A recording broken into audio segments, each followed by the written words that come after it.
a little mentally disturbed जिसे कह सकते हैं, but a wonderful mom she was. And कुछ चीज़ों से वो ज़िंदगी में गुजरी जिससे she lost the balance in her life. And जब वो जाहिर सी बात है, there is a disease that you call schizophrenia, I don't know how you pronounce that, but my mother has gone through that. And so there were times when my mom used to think कि मैं बाहर जाके मैं शायद shoot पे नहीं जा रही, मैं पता नहीं कहाँ जा रही हूँ, because a patient who is in that, उसके दिमाग में खुद ही कहानियाँ बनी हुई होती हैं कि यार इसका ऐसा हुआ होगा, उसका ऐसा होगा, इसका ऐसा हुआ होगा. So there have been times जब मैं घर पर आती थी और मेरी माँ ने पकड़ के मुझे बड़ा मारा है. ऐसे भी वक्त आए कि मेरी माँ की चूड़ी मेरे गाल पे लग गई थी और मेरे यहाँ से खून निकल रहा होता था और मुझे शूट पे जाना होता था और वहाँ पे पूरा मेकअप टीम पूछ रही होती थी कि क्या हुआ है. एंड मेरे पास जवाब नहीं होता था कि मैं क्या जवाब दूँ उन्हें. बट आई थिंक वो एक बड़ा मुश्किल वक्त था कि आपके पास कोई जवाब नहीं होता देने के लिए और आपको झूठ कहना पड़ता है कि यार इस तरीके से लग गया, उस तरीके से लग गया, जबकि आई थिंक आधी दुनिया को पता होता है कि कैसे लगी है गाल पे. But those were dark times. Those were really dark times. So how did you handle them? How I handled them, I was going through extreme stress, extreme depression. But कितनी उम्र क्या थी इस वक्त? 16-17 साल. अच्छा. 16-17 मतलब ये वाली चीज़ ऐसी चीज़ है जो कि शायद मैं 13-14 साल की उम्र से देख रही हूँ. So for me it was like कि शायद मुझे रात में नींद नहीं आती थी. जिन चीज़ों से मैं शायद ज़िंदगी में गुजरी हूँ, मुझे होता था कि यार मुझे रात को पैरानोया था कि पता नहीं क्या हो जाएगा. रात में मुझे नींद नहीं आती थी. मैं सोचती थी कि यार कोई वक्त तो होगा ना जैसे मुझे एक सुकून की 2 से 3 घंटे की नींद आ जाएगी. उन चीज़ों से मैं गुजरी थी ज़िंदगी में. मुझे ऐसा लगता था कि बस अभी कोई आ जाएगा कमरे में दोबारा से, अभी कुछ हो जाएगा. कितनी दफ़े ऐसा होता था मैम के रात में 4 या 5 बजे मेरी डर से आँख खुलती थी और वो कंटिन्यूसली ऐसे ही रहता था कि मेरी डर से आँख खुल जाती थी, मेरी खौफ से आँख खुल जाती थी.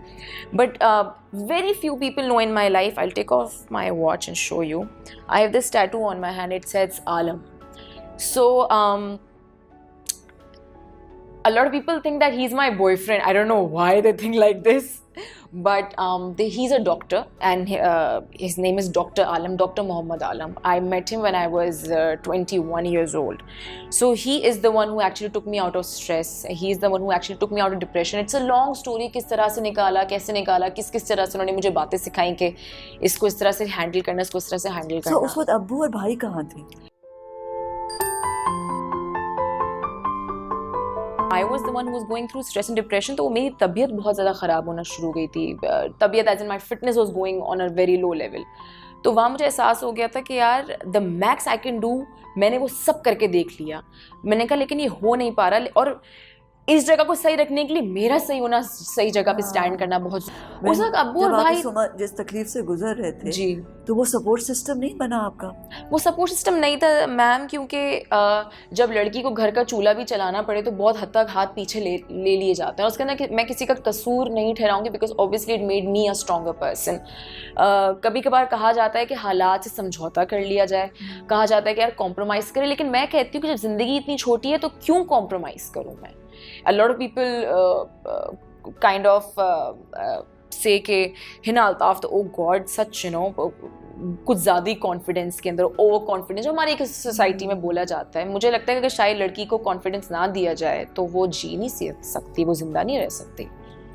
मुझे बेसिकली ये कहा जाता था कि कॉम्प्रोमाइज़ कर लो, चलो कोई बात नहीं. But I think a girl should take a stand in life. Compromise तो stand to what? You knew your mother was unwell.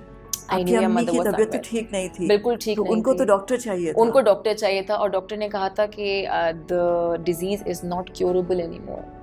It's not curable anymore. And to the day जब तक मैं घर पे रही हूँ there were always fights. We try to do everything कि किसी तरह से यू नो शायद कुछ हो जाए. बट डॉक्टर ने क्लियरली कह दिया था कि ये कंट्रोल किया जा सकता है, वो भी शायद 1 से 2 घंटे के लिए. हम इसको और जो भाइयों ने भी डिसीजन लिया कि वो ना देखें और चले जाएं on their own. Samina, everyone was there, हर कोई वहाँ पे था. लेकिन एक ऐसी बीमारी जिसका अब कोई इलाज नहीं है, वो एक लाइलाज बीमारी बन चुकी है. So the max we could do was be quiet. The max we could do was have patience in life. So this is the max we could do. आपको कैसा लगेगा समीना जब आप अपने कमरे में अपनी माँ को बैठा हुआ देख रहे हो 5-5, 6-6 घंटे तक, और आपकी माँ जागी हुई हो, उसको नींद ना आ रही हो, दीवारों से बातें कर रही हो, जागी हुई हो, हाउ वुड यू फील? कि आपको पता है कि यार इसका कोई इलाज ही नहीं है, मैं हर डॉक्टर के पास ले गई, इसका कोई इलाज नहीं है। आपका दिल फटने को आ जाता है, आपसे काम नहीं होता, आपसे काम पे कॉन्सेंट्रेट नहीं किया जाता। So you just have to block everything in your head and go to work. It becomes really hard in life. It becomes extremely hard. लोगों के लिए आसान है बड़ा कहना कि कब डिसाइड किया कि अब घर छोड़ दो? 21 या 22 साल की उम्र में। और घर छोड़ के क्या करोगे? I was already acting. I had financial stability to support my house, to support my mom, whatever thing was happening. असल में I was the one who was going through stress and depression, तो मेरी तबीयत बहुत ज़्यादा ख़राब होना शुरू हो गई थी। तबीयत as in my fitness was going on a very low level. तो वहाँ मुझे एहसास हो गया था कि यार the max I can do, मैंने वो सब करके देख लिया। मैंने कहा लेकिन ये हो नहीं पा रहा, और इस जगह को सही रखने के लिए मेरा सही होना, सही जगह पे स्टैंड करना बहुत जरूरी है। और अगर मेरी काम का भी स्ट्रेस होता है, काम का अलग स्ट्रेस, आप पे डायरेक्टर चला रहा है, आपको लाइंस याद नहीं हो रही, आप 12-12, 1-1 बजे तक काम करें, 12-1 बजे तक आप घर पे वापस आते हैं, फिर से एक लड़ाई मच जाती है, फिर से आपको पता नहीं क्या क्या बातें सुनने को मिल जाती हैं। कभी कभार ऐसी बातें that you're a prostitute and you don't go out and work, and you don't go out and do things like it, you're a prostitute. How would you feel if your mom says this to you? But you know deep down from your heart that she is not saying this in her senses. But Samina, वो एक चीज़ आप एक दफ़ा सुनेंगे, 2 दफ़ा सुनेंगे, 3 दफ़ा सुनेंगे, 4 दफ़ा सुनेंगे, आप ये बात रोज़ रात को नहीं सुन सकते। जब काम से वापस आते हैं, you need to be in your senses to go back to work. You need to get the energy back again. तो मुझे उस वक्त एहसास हो गया था कि यार इस जगह को रखने के लिए सही, मेरा अपना सही होना बहुत ज़रूरी है। So I was 21 when I said that I need to leave the family and be, you know, alone for some time. लड़ाई फड्डा एक बवाल मचाता घर पे कि you have to get back to home and I'll call the police and this will happen. I'm not saying that my father is an evil man. He was an amazing father. But लड़की का घर छोड़ना हमारे यहाँ समझा जाता है कि घर की इज्जत पे आंच आ चुकी है, और अब तो घर की इज्जत पे पता नहीं क्या हो जाएगा। मुझे लगता है कि लड़कियों को एटलीस्ट 1 साल भी ना आप थोड़ा सा उनको मौका दें कि वो अकेले रह के देखें। उनको आप इतनी उनकी रस्सी ना खींचेंगे वो रस्सी टूट जाए। हमारे यहाँ कितनी दफ़ा ऐसा होता है कि मैं लड़कियों को देखती हूँ कि उनके ऊपर हर तरह की स्ट्रिक्टनेस होती है, हर तरह की पाबंदी होती है, बट वो सारे वो गलत काम कर रही होती हैं, जो कि शायद एक डिसेंट इंडिविजुअल जिसको फोकस है ज़िंदगी में, करियर पे ज़िंदगी में फोकस होना चाहिए, वो शायद नहीं करते। वो सारी चीज़ें शायद अल्कोहलिज्म में चले आते हैं, ड्रग्स में चले आते हैं, 1000 और चीज़ों में चले जाते हैं। But why not just give your girls a little bit of chance? क्योंकि दूर जाना, a little bit of chance. कभी-कभी दूर जाना जरूरी भी होता है ताकि आप वापस मुड़ के देख सकें और आप एक रैशनैलिटी के साथ आप दूर खड़े होकर देख सकें और आप ये भी देख सकें हालात का जायजा लेने के लिए, एंड एग्जैक्टली और आप ये देख सकें कि यार मैंने कहाँ से गलती की थी, मैंने भी तो कहीं ना कहीं मैं भी तो कहीं ना कहीं गलत स्टैंड की होंगी, मेरे हमेशा घर वाले तो गलत नहीं होंगे।